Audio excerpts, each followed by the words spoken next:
we're so honored to have Devin Nunes here. And so we are NFSC and we're CCP enemy number one. And our goal is to take down the CCP. And we want to begin our fight in this country because CCP is empowered by America's politicians and policies and business and Wall Street, Silicon Valley. Do you agree with our theory?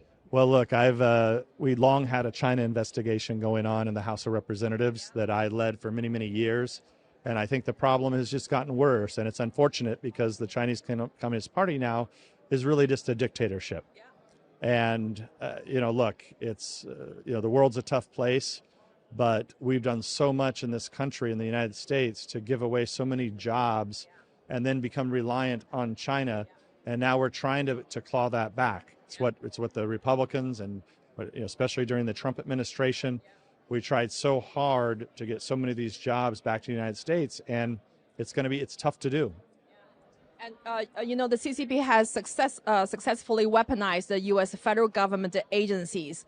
They got the FBI, the DOJ, the SEC, and the Southern District of New York.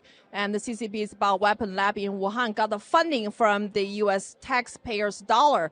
I mean, we are taxpayers. We give money to the U.S. federal government agents to protect our liberty, life, and pursuit of happiness. We didn't expect this government to be helping and funding the CCP to destroy our freedom on the U.S. soil. Yeah, well, I think what, Fauci is being investigated by the Congress now since the Republicans took over.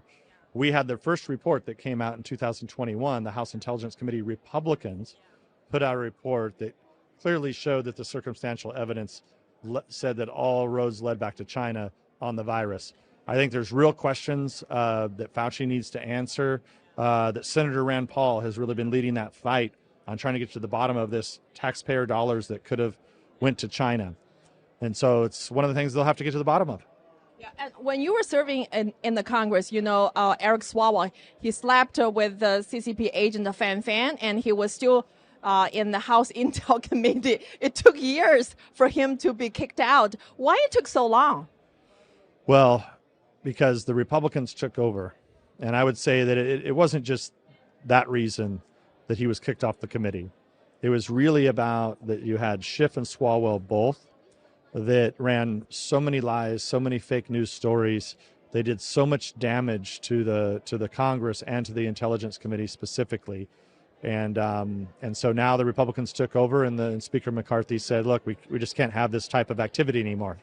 So how long do you think it will take the U.S. to recognize that the CCP does not represent the Chinese people? It's a transnational criminal organization that have been enslaving the Chinese people. The NFSC really represents the Chinese people's aspiration after freedom, liberty, and rule of law. And we're more than 600 million strong. Yeah, I think that